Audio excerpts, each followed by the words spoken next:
What are you doing today? And you know I want to see you on your birthday. Monet's the queen, Kane is the rook, Drew's the knight, Diana's the bishop, and they're running shit. I'm leaning on you now, D. Episode 4 polarized a lot of people. People are trying to say that this show compares to Empire, and ladies and gentlemen, it doesn't. The story and the writing in this is far superior than Empire, and if you don't like the LGBTQ, just watch something else.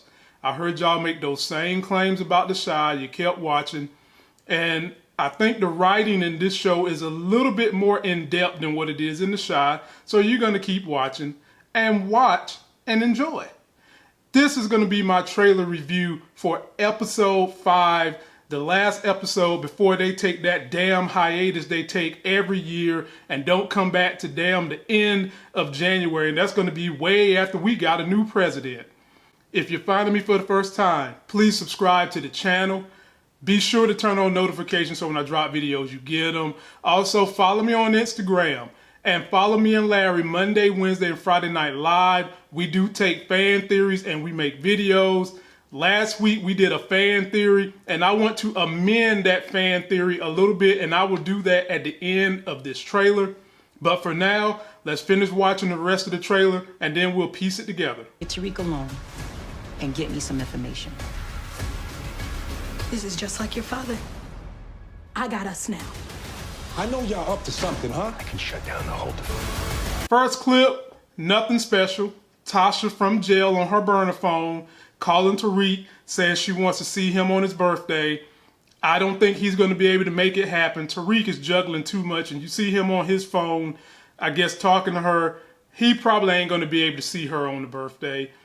And then we see old Sugarcane telling somebody, possibly Tariq, possibly a member of his own family.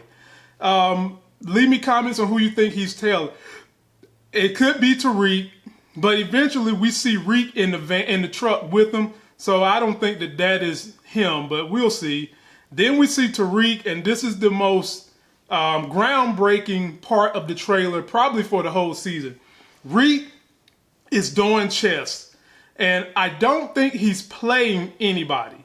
It looks like he's just got the chessboard up, mapping his own strategy. Wouldn't it be great if on the other side of that table it was Effie? But when you play chess, each piece is worth specific points. Now let's point out who he's doing it by order. And I know how to play chess. I learned as a kid, and I would encourage everyone to learn how to play chess or teach your kids. It's a great thinking person's game. So he's highlighted Monet as the most valuable piece, which is the queen, which equals 9 points. Then he says the rook is Kane, which is 5 points. Then he highlights Drew as a knight, which is 3 points, and Diana as a bishop, which is 3 points. And we had a discussion on the live show about who was going to double cross the other one first. And it looks like Tariq is already putting a plan in place to double cross these individuals, which means if he takes them out, who's going to be a supplier? And I also think it's funny that he's figured out the chain of command and who's the most valuable pieces on this board really, really quick, which just shows you how much more he's like Ghost. And then we see Monet, looks like she's talking to Tariq. And then we see Tariq in the truck with Kane. And who are they observing? Because they're looking at somebody with some intense eyes.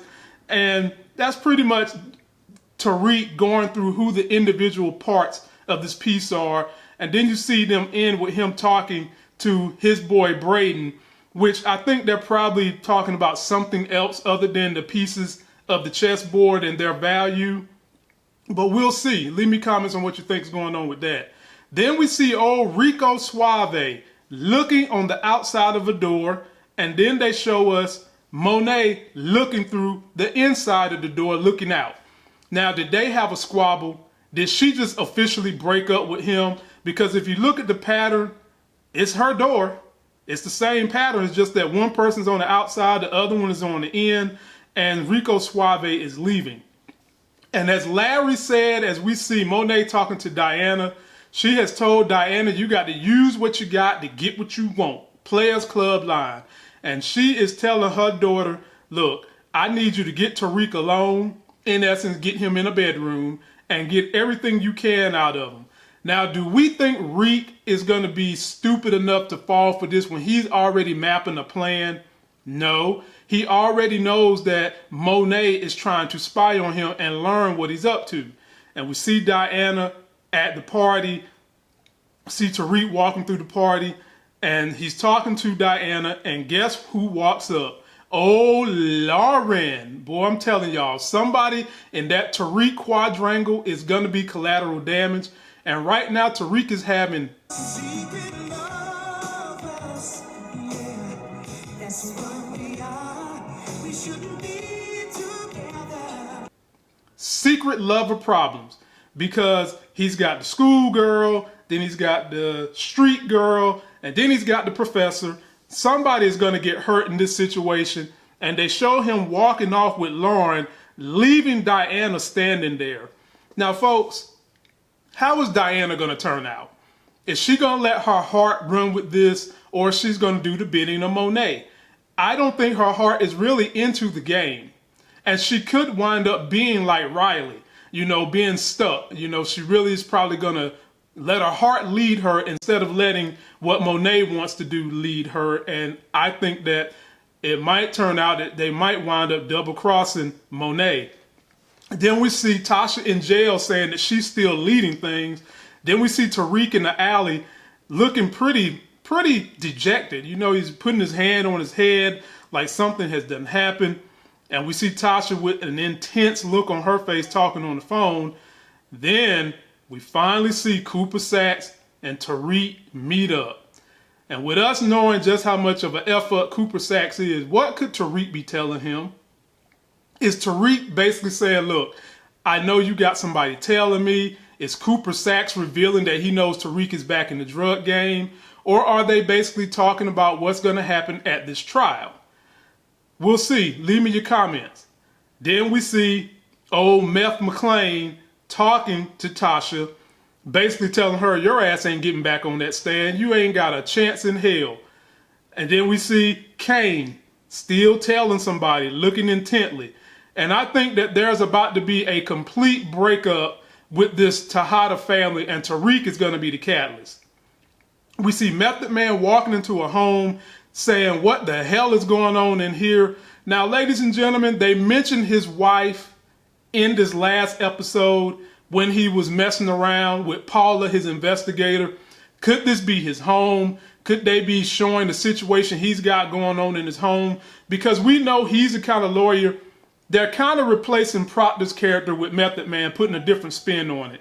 And for those of you that don't like or have issues with the fact that they are connecting the old power scenarios with this, just get over yourself, because that's exactly what they're doing with new characters and a different story. And why would you break something that everybody loved? You're just making the story go on, and you're continuing to bring the intrigue. Then we see Cooper Saxe talking about he knows how to bust up whatever they got going on, and he's going to end McClain's case. And then we see Tasha again looking spooked in jail, and it's only a matter of time before that warden gets on to Tasha. Y'all heard it on this channel first. That warden has got something in for Tasha.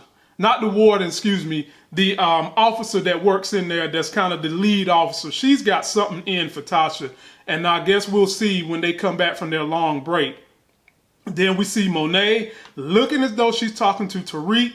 And then we see Reek staring in the mirror, which is another homage to Ghost, always looking in those mirrors, because they are putting the spirit of Ghost into Reek.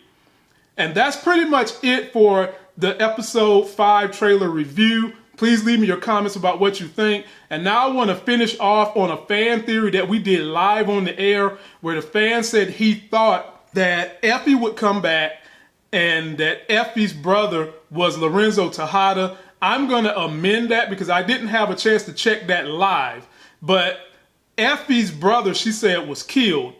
And maybe to amend this, my theory with the fan plus other fans, it could be that Lorenzo Tejada is not Effie's brother.